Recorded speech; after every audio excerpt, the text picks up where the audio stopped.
Welcome to the Explainer. Today, we're looking at something that absolutely blew my mind. We're going to examine a tiny little molecule called TRH, or thyrotropin-releasing hormone. Now, you might already know TRH is a pretty basic biological trigger, right? Well, actually, scratch that. As we'll see, it is so much more than that. It's really this dynamic, multi-dimensional molecular engine that honestly holds incredible potential for modern medicine. Okay, let's dive into this. Look at the sheer scale of the journey we're taking today. We are starting way up at the macro level, checking out how this single master switch orchestrates control over your entire body. And then, we're going to zoom all the way down to the microscopic level to explore the actual, sleek receptor circuitry spanning the cell membrane. Here's our roadmap for the explainer. First, the master endocrine axis. Second, receptor architecture. Third, the intracellular signaling circuit. Fourth, applying the cellular brakes. And finally, number 5, the pharmacological horizon. Let's get to it. Part 1. The master endocrine axis dictating systemic homeostasis. So, the physical journey of TRH actually begins right inside your brain. It's synthesized in a specific area called the paraventricular nucleus of the hypothalamus. From there, it travels down into the anterior pituitary gland, where it binds to its receptor to trigger the release of TSH, that's thyroid-stimulating hormone. That TSH then travels down to drive the thyroid gland, which kicks off the production of thyroid hormones. And of course, this whole thing is regulated by a beautifully precise feedback loop, where those circulating hormones basically tell the brain to hit pause on further TRH release to maintain perfect equilibrium. Inside the thyroid gland itself, this whole process turns into a literal biological assembly line. It's a highly coordinated 5-step cycle. Step 1 kicks off with thyroglobulin protein synthesis right in the endoplasmic reticulum. Then step 2 is the uptake of iodide from your blood. Step 3 is iodination and coupling to actually form the hormones. For step 4, those hormones are safely stored away in a colloid matrix. And finally, step 5, they're released and transported out into the capillaries. And wow, once they're released, the systemic reach of these hormones, known as T3 and T4, is just staggering. I mean, they hit your heart to increase both heart rate and contractility. They stimulate the respiratory centers in your lungs. Down in your skeletal muscles, they literally drive the development of fast-twitch fibers for powerful contractions. They ramp up your basal metabolic rate.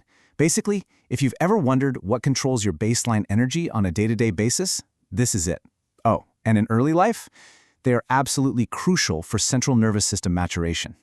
It's kind of amazing to realize that this massive, widespread systemic network, which touches nearly every major organ in your body, relies entirely on that upstream TRH engine turning on just to maintain your metabolic equilibrium. If that tiny switch doesn't flip, the whole system just halts. All right, part 2. Zooming in. Receptor architecture. Let's look at how this engine is built. We have the highly conserved TRH tripeptide ligand and its receptor, TRHR. Now, this receptor is a classic 7-transmembrane G protein-coupled receptor. You can kind of think of it like a highly secure satellite dish sitting right on the cell's surface, just waiting to translate that tiny TRH signal from the outside into an intense, massive response inside the cell. Now, I found this evolutionary detail absolutely fascinating. If you compare the TRH receptor subtypes, rodents actually have both TRHR1 and TRHR2. But humans, we only have TRHR1. This is a huge deal because it explains exactly why so many animal trials for drugs don't perfectly translate to humans. When researchers design therapeutic TRH mimetics to help us, they absolutely have to target that TRHR1 subtype to be effective. And this brilliantly illustrates the binding pocket itself. Notice that incredible structural lock formed by a critical disulfide bond between cysteine 98 and cysteine 179. It literally acts like a rigid keyhole, which is absolutely essential for holding the receptor in that high-affinity shape. If a genetic mutation breaks that keyhole, the switch is permanently broken, and that leads to conditions like isolated central hypothyroidism. Moving right along. Part 3. The intracellular signaling circuit. Okay, here is where the real, intense cellular machinery kicks in. The second TRH binds to the pocket, it causes the receptor to physically shift its shape. This separates the active GQ alpha subunit from its partners. That subunit then runs over and activates an enzyme called PLC at the membrane.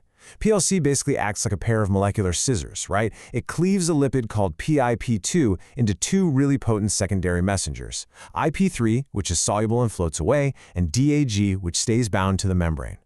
So what happens to that soluble IP3? Well, it orchestrates this fascinating, time-based calcium wave. We can map it out in 3 phases. Phase 1 is immediate. IP3 hits the endoplasmic reticulum, triggering a massive, rapid spike of calcium. That's essentially the biological spark telling the cell to get to work. Phase 2 is an intermediate phase, where intracellular pumps turn on to shunt that calcium out and prevent the cell from becoming toxic.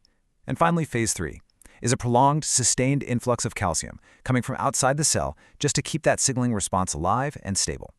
But keep in mind, this engine isn't just a basic on and off switch. It features incredibly intricate crosstalk. Depending on the cell type, the receptor can promiscuously couple with other G proteins. It can trigger MAC cascades that send signals all the way to the nucleus to change the cell's DNA instructions. It even directly modulates ion channels completely independently of PLC, which can dramatically alter how electrically excitable the cell is. Which brings us to part 4, applying the cellular brakes. Okay, with all this intense machinery running, how does this cell protect itself from overstimulation? It forcefully applies the brakes through a rapid desensitization process. First, an enzyme called GRK2 phosphorylates the active tail of the receptor. Think of this like raising a biochemical red flag. That flag recruits a protein called beta-arrestin. Beta-arrestin rushes in like a massive biochemical roadblock, physically stopping any further G protein coupling. It is incredible how effectively this terminates the signal, even if TRH is still sitting right there in the binding pocket. Once those brakes are on, the receptor gets pulled inside the cell, where it faces a couple of distinct life cycle fates. The rodent TRHR2 subtype dissociates pretty rapidly and is recycled right back to the surface. But our human TRHR1? It forms these highly stable complexes with beta-arrestin, which leads to incredibly slow recycling, or even targeted lysosomal degradation, where the receptor is just destroyed entirely. Finally, part 5, the pharmacological horizon. Let's zoom back out for a minute. Here is the core flaw. And honestly, I found this wild. Natural TRH has immense potential to protect the brain and central nervous system. But it has a remarkably short half-life, really poor brain permeability, and it causes massive endocrine side effects, namely hyperthyroidism. So what's the solution?